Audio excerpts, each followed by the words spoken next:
Genetics. What can it mean? The ability to perfect the physical and mental characteristics of every unborn child. Of genetic engineering to choose the gene. In the sense of society.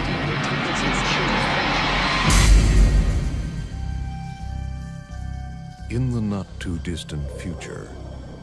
1997년 제작된 가타카라는 영화의 트레일러 영상입니다.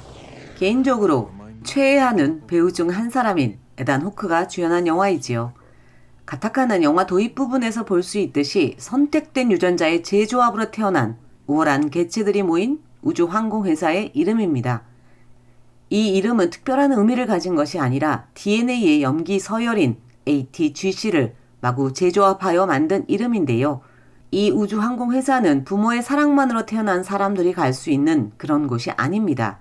오로지 선택된 유전자만으로 이루어진 사람들이 갈 수 있는 특별한 곳이지요. 에단 호크가 열연한 빈센트는 부모의 사랑으로, 즉 우리가 태어난 자연의 방식으로 태어났습니다. 그 세상에서 그는 열등한 인간입니다. 그는 유전자 재조합으로 태어난 개체들이 우월한 세상에서 벗어나 우주로 날아가는 꿈을 꿉니다. 자신의 꿈을 실현하기 위해서 유전자 재조합으로 태어난 자기 형으로 위장하여 가타카에서 일하며 우주로 날아가는 과정을 담은 영화입니다. 이 영화처럼 우월하다고 생각되는 유전자만 선별하여 자손을 낳는 일이 가능해질까요?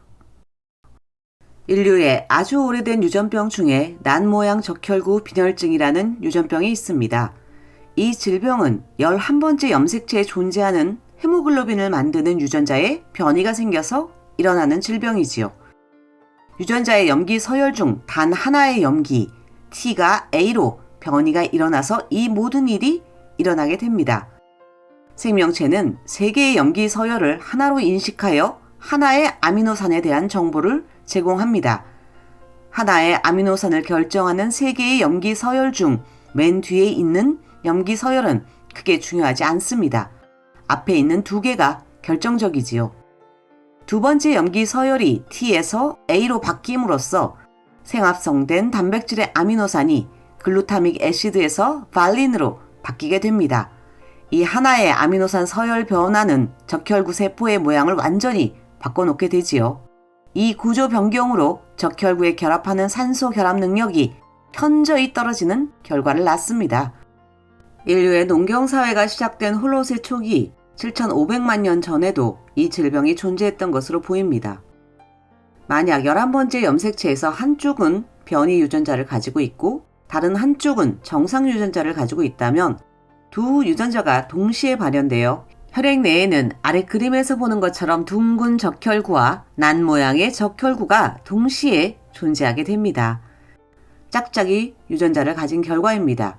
즉 하나의 형질을 결정하는 대립 유전자가 서로 다른 헤테로타입 짝짝이인 경우에는 정상적인 역할을 하는 헤모글로빈이 존재하기 때문에 큰 문제가 없지만 양쪽 모두 변이가 일어나면 산소 전달이 안 되어 극심한 악성 빈혈과 모세혈관에 파괴가 일어납니다. 그럼 한 쌍의 유전자가 모두 변이로만 이루어진 경우 변이를 일으킨 염기 서열 A를 다시 원래의 T로 바꿀 수만 있다면 이 모든 문제가 해결될 것이라는 생각을 해볼 수 있지 않을까요? 그런데요, 이건 사람의 유전자에 대해서는 아주 최근까지도 인류가 도달하지 못한 기술이었습니다. DNA 구조를 보면 A와 T가 상보 결합을 하고 G와 C가 상보 결합을 하여 이중나선 구조의 안쪽에 위치한 구조인데요. 염기와 염기 사이의 거리가 약 3.4 옹스트롱입니다. 옹스트롱이라는 단위는 10의-10승 미터이고 0.1 나노미터입니다. 코로나 바이러스의 스파이크 단백질 크기가 약 10나노미터 정도인 것을 고려하면 옹스트롱의 거리는 약 100배 정도 작습니다. 이렇게 작은 것을 잘라서 바꿔치기 하는 일은 최근까지 거의 불가능했습니다. 물론 헤모글로빈을 안고 있는 적혈구 세포가 너무 많아서 다 바꿔치기 할 수도 없다고요? 이건 가능한 방법이 있습니다. 적혈구는 골수에 존재하는 다능성 조혈 줄기 세포로부터 매일매일 새로이 만들어지는데요. 이 다능성 조혈 줄기 세포를 뽑아서 염기 서열을 바꿔 넣어주면 일정한 시간이 지나면서 적혈구는 다 정상의 적혈구로 바뀌게 될 것입니다. 일종의 골수이식이지요. 그렇지만 염기서열 바꿔치기가 정말로 어려웠습니다. 이 불가능해 보였던 일이 가능해지고 있습니다. 이것을 가능하게 한 기술이 바로 유전자 가위를 이용한 유전체 편집 기술이지요. 배경의 그림은 2020년 노벨재단이 유전체 편집 기술에 노벨 화학상을 부여하며 공식적으로 제시한 그림입니다. 기둥처럼 서 있는 것이 염색체이고 거기서 풀려나온 이중나선의 DNA를 들고 가위로 자르는 여인이 표현되어 있습니다. 이렇게 DNA를 자르고 난 뒤에 새로운 DNA로 이어 붙이면 유전체가 수정될 수 있는 것이지요. 유전체 편집 기술로 노벨 화학상을 받은 두 연구자는 막스 플랑크 연구소의 엠마누엘 샤르퐁띠 박사와 미국 UC 버클리 대학의 제니퍼 다우드나 박사입니다. 이 연구진은 2012년 사이언스 잡지에 원하는 짧은 DNA로 바꿔치기 하는 내용을 담은 논문을 게재하였는데요. 인용 횟수를 보면 지금까지 본 적이 없을 정도입니다. 이 논문이 노벨 화학상을 받게 된 결정적인 역할을 하였지요. 이 연구진이 개발한 유전체 편집 기술은 1980년대부터 알고 있던 사실에서 출발한 유전자 가위라는 도구를 기반으로 하고 있습니다. 이 두 사람이 사용한 유전자 가위는 무엇일까요? 여기 이상하게 생긴 녀석이 있습니다. 박테리오파지라고 부르는 녀석이지요. 이 녀석은 세균의 바이러스입니다. 바이러스인이 당연히 가진 게 별로 없습니다. 주로 껍데기와 유전 정보로 이루어져 있는데요. 포유류의 바이러스와 달리 다리처럼 생긴 꼬리가 있습니다. 오른쪽 그림은 세균에 달라붙어 있는 박테리오파지의 사진입니다. 박테리오파지도 바이러스이니까 숙주 없이 살아갈 수가 없겠지요. 그래서 세균에 달라붙어 머리 쪽에 있는 자신의 유전자를 마치 주사기를 이용해 주입하듯이 꼬리를 수축하여 세균 내부로 밀어 넣습니다. 그럼 이 유전자가 세균의 생물학적 시스템을 통째로 이용해 껍데기를 만들고 유전자를 패킹하여 세균을 탈출하게 되겠지요. 그러면 세균의 세포 파괴가 일어나 세균이 죽게 됩니다. 그럼 이렇게 투명하게 구멍이 빵빵빵 뚫리게 되겠지요. 그런데요, 이게 얼마만큼의 시간이 필요할 것 같습니까? 1분, 2분이면 충분합니다. 세균 한 마리당 걸리는 시간이 1, 2분 정도이고 불과 한두 시간이면 육안으로 이렇게 투명해진 구멍을 볼 수 있을 정도로 빠르게 일어납니다. 이렇게 투명해지는 현상이 그림에서 보는 것처럼 9cm짜리 플레이트면 별 문제가 없을 수도 있습니다. 그렇지만 그림에서 보는 것처럼 3층짜리 건물 높이의 10,000톤짜리 발효조에서 이런 일이 일어난다면 그야말로 폭망하게 되겠지요. 이 정도의 발효조를 돌리기 위해서는 배양액에 들어가는 배지값만 수천만 원이 들어갑니다. 그런데 이게 저 눈에 보이지도 않는 박테리오파지에 의해서 불과 1시간 만에 통째로 날아가 버리게 되는 것이지요. 세균을 이용한 발효 산업에서 박테리오파지는 만나서는 안 될, 그러나 피할 수 없는 숙제입니다. 덴마크에 데니스코라는 회사가 있습니다. 1987년 덴마크의 설탕을 비롯한 식품 첨가제와 요거트를 만드는 두 회사가 합병하여 새로이 설립된 회사인데요. 2011년 미국 듀퐁이 이 회사를 인수하였지요. 이 회사가 생산하는 주요 품목은 설탕 등의 식품 첨가제와 요거트 발효를 위한 스타터 균주 생산입니다. 우리도 집에서 요거트를 만들려면 크리스천 한센 등에서 판매하는 균주를 사거나 아니면 팔고 있는 요거트 한 숟가락을 우유에 넣거나 합니다. 바로 그 요거트 발효를 만드는 스타터 균주를 생산하는 회사이지요. 당연히 이런 회사들은 박테리오파지 감염에 민감할 수밖에 없습니다. 2005년 이 회사에 근무하던 랜돌프 바랑고 박사는 박테리오파지에 의해 세포 파괴가 일어나지 않는 균주를 골라 이 균주는 왜 박테리오파지에 대한 내성을 가졌는지 조사하였으며 2007년 크리스퍼라는 염기 서열을 도입한 요거트 발효 균주를 개발하였습니다. 이 균주는 박테리오파지에 의한 감염이 거의 일어나지 않는 균주입니다. 가장 먼저 크리스퍼라는 유전자를 도입하여 박테리오파지의 감염을 막은 사례입니다.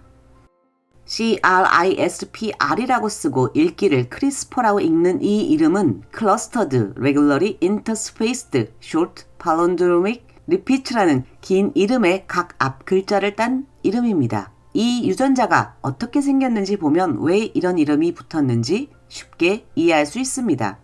그림에서 보면 세균 DNA가 있는데 세균의 짧은 염기 서열이 반복되고 있으며 그 반복 염기 서열 사이사이에 종류가 다른 박테리오파지 1, 박테리오파지 2, 박테리오파지 3 등 자신이 과거에 감염당했던 바이러스의 염기 서열이 끼워져 있는 것을 볼 수 있습니다.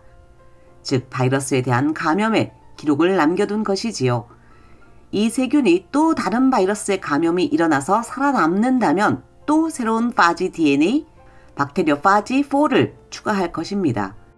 이 염기 서열은 1987년 일본의 오사카 대학의 생물학자인 이시노 요시즈미 박사가 처음 발견했는데요. 이게 어떤 기능을 하는 유전자인지 전혀 알 수가 없었습니다. 그냥 이런 반복되는 염기 서열이 있더라 라는 수준이었습니다. 이 유전자는 바이러스에 대한 세균의 면역 시스템입니다.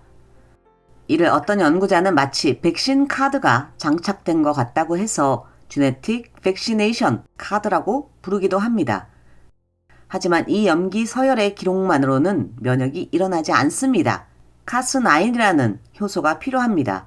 즉 크리스퍼 유전자와 카스9이라는 효소가 합체되어 하나의 완전체를 이뤘을 때 비로소 세균의 면역 체계가 완성되고 우리가 사용할 수 있는 유전자 가위가 되는데요. 이 기작이 어떻게 일어나는지 살펴보겠습니다. 크리스퍼 DNA가 방어 기작에 사용되기 위해서는 먼저 RNA로 만들어져야 합니다. 모든 세균은 DNA로부터 RNA를 합성하는 전사 기작을 가지고 있으니까 이 과정이 특별한 것은 아닙니다. 다만 특정 바이러스 RNA를 별도로 전사하는 것이 아니라 크리스퍼 DNA를 통째로 전사해서 아주 긴 DNA를 생합성합니다. 이 과정에서 트레이서 RNA라는 특별한 이름의 RNA가 필요합니다. 이 RNA의 유전자는 주로 카스9 유전자와 같이 붙어 다닙니다. 이 RNA의 염기 서열이 크리스퍼 RNA의 반복 염기 서열과 상보적으로 딱 맞아서 서로 결합할 수 있습니다. 이렇게 결합체가 이루어지면 카스9이라는 단백질이 이 결합체에 결합하게 됩니다. 그 다음으로 등장하는 것이 RNase3라고 하는 RNA를 절단하는 효소입니다. 이 효소는 트레이서 RNA, 반복 서열 카스9 복합체에서 반복 서열 끝을 예쁘게 절단하여 특정 바이러스 유전 정보에 대한 유전자 가위를 완성하게 됩니다. 그래서 이 이전에 침입한 바이러스가 다시 침입하면 이 바이러스의 유전자와 유전자 가위에 있는 바이러스 RNA가 상보적으로 결합하고 이 가위가 작동되어 바이러스 유전 정보를 잘라서 파괴하게 되는 것이지요. 즉, 이 유전자 가위는 특정 유전 정보를 인식하고 자르는 기능으로 구성되어 있습니다. 지금까지 설명한 이 시스템은 스트랩토코커스 파이오젠이라는 폐렴을 일으키는 연쇄상 구균에서 일어나는 일입니다. 특히나 이 세균에서 트레이서 RNA가 필요하고 RNA를 절단하는 효소가 필요하다는 사실은 노벨 화학상을 받은 샤르뽕띠에 박사가 밝힌 내용입니다. 세균의 종류에 따라 카스9 유전자가 세부적으로 다르기는 하지만 기본적인 기작은 카스9과 거의 동일합니다. 사람은 매우 복잡한 면역체계를 가지고 있는데 반해서 세균은 단순하면서도 효율적인 면역체계를 가지고 있다고 할 수 있지요. 그런데요, 그냥 세균이 나름의 면역체계를 가지고 있구나 하는 단순한 발견에서 끝났다면 그건 그냥 거기서 끝인 거겠지요. 그런데 2012년 여기서 한 발 더 나아갔습니다. 샤르뽕띠에와 다우든이라는 두 과학자를 노벨상으로 이끈 걸음이었습니다. 세균이 가지고 있는 이 유전자 가위를 흉내내고 변형해서 사용하기 편하게 만들어 보는 것이었지요. 앞에 설명에서 이 유전자 가위는 몇 개의 단계에 걸쳐서 결합하고 자르고 해서 만들어진다는 사실을 알고 있습니다. 이렇게 바이러스 RNA, 반복 RNA, 트레이서 RNA 세 부분으로 이루어진 것을 흉내내어서 원하는 유전자의 한 조각의 가이드 RNA를 바이러스 RNA 대신에 넣어주면 똑같이 가위로 작동할 것인가를 시험해 보기로 합니다.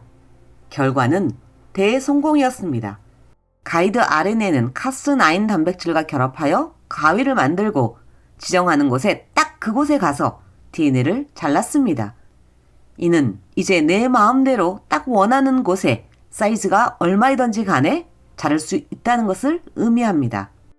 이렇게 자르기만 하고 다른 조치를 취하지 않고 그냥 두면 세포는 잘린 DNA를 알아서 수리하게 됩니다.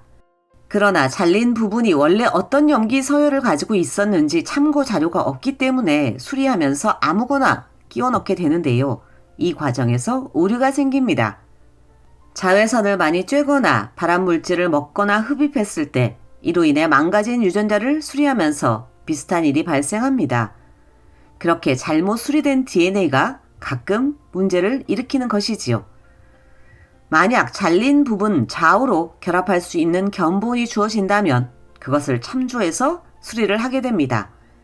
이 견본 DNA가 잘린 부분의 복제품이라면 아주 정확하게 수리될 것입니다. 그래서 유전자 가위를 만드는 시스템과 참고 자료로 쓸 수 있는 DNA를 같이 넣어주게 됩니다. 필요에 따라서 잘린 부분의 좌우에 완전히 새로운 유전자를 끼워 넣을 수도 있습니다. 세포는 이걸 구분하지 못합니다. 그림에서 보면 초록색으로 표시된 부분이 새로 끼워 넣은 DNA 조각입니다. 이 과정을 종합해 보면 가이드 RNA와 견본 DNA를 넣어주면 내가 딱 원하는 그곳을 자른 뒤에 원하는 DNA를 끼워 넣을 수 있다는 것을 의미하지요. 즉 원하는 자리에 원하는 대로 유전체를 통으로 편집할 수 있다는 것을 의미합니다. 2012년에 세균에서 유전자를 원하는 대로 마음대로 편집할 수 있다는 이 논문이 발표되자마자 다른 연구팀에서 순식간에 사람, 쥐, 식물 등 매우 다양한 생물에서 이 시스템이 작동한다는 것을 확인하였습니다. 화면에서 보는 것처럼 이미 상용화된 사례도 있습니다. 비록 3.4 옹스통이라는 아주 작은 길이를 직접 잘라 바꿔치기 하지는 못하지만 원래 세균이 가지고 있는 유전자 가위라는 도구를 변형해서 이제 마음대로 유전체를 편집할 수 있게 되었습니다. 그렇다면 이 기술이 첫 번째로 개발된 유전체 편집 기술일까요? 그렇지는 않습니다.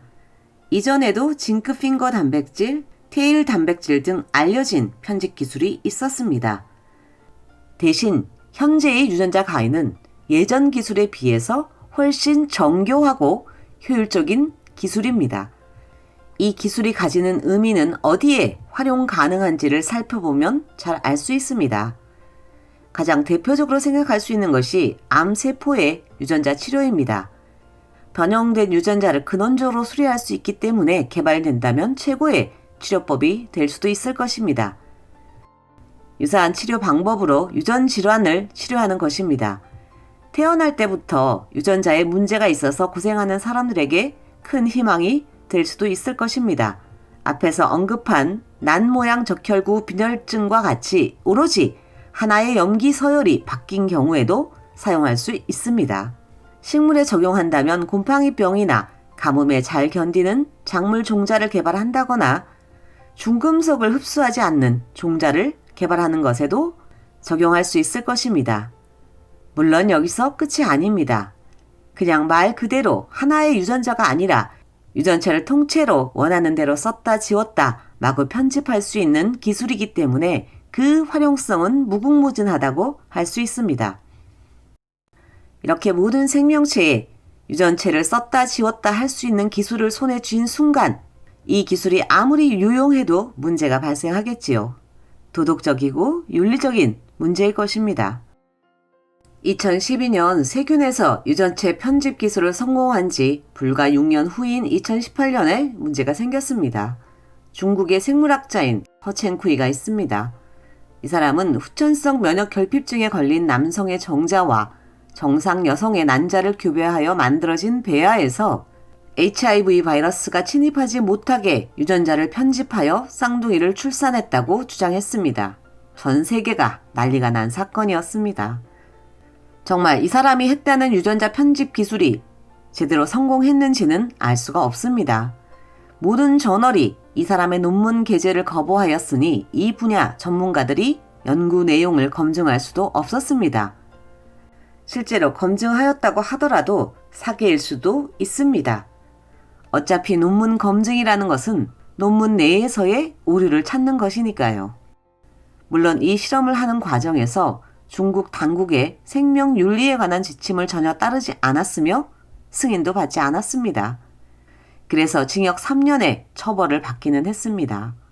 현재도 이 사람은 자신의 기술로 태어난 HIV 저항성을 가지고 있는 쌍둥이들을 지속적으로 관찰해야 한다고 주장하고 있습니다. 현재는 특정 유전자만을 편집하는 수준이지만 머지않아 정말로 사람에 대해서 유전체 전체를 통째로 편집하는 정말 가타카와 같은 세상을 현실에서 직면할 수도 있을 것입니다. 7,500만 년을 이어온 염기서열 하나 바뀐 남모양 적혈구 빈혈증을 고치는 일은 아무것도 아닐 것입니다. 아이의 눈 색깔을 선택할 수도 있고 아이에게 물려주고 싶지 않은 지겨운 나의 곱슬머리를 바꿔줄 수도 있을 것입니다. 더 나아가 영화에서처럼 개인의 성공이 사이언스, 즉 과학에 의해 결정되는 그런 사회가 될 수도 있습니다. 이 도구를 어떻게 사용할 것이냐는 결국 인류의 매우 중요한 선택이 될 것입니다. 여러분들은 어느 수준에서 어떻게 사용해야 한다고 생각하시나요? 우리가 한 번쯤은 깊게 고민해 봐야 할 문제일 것입니다. 지금까지 불량엄마 과학수다 세균 면역이 준 유전체 편집 기술이었습니다.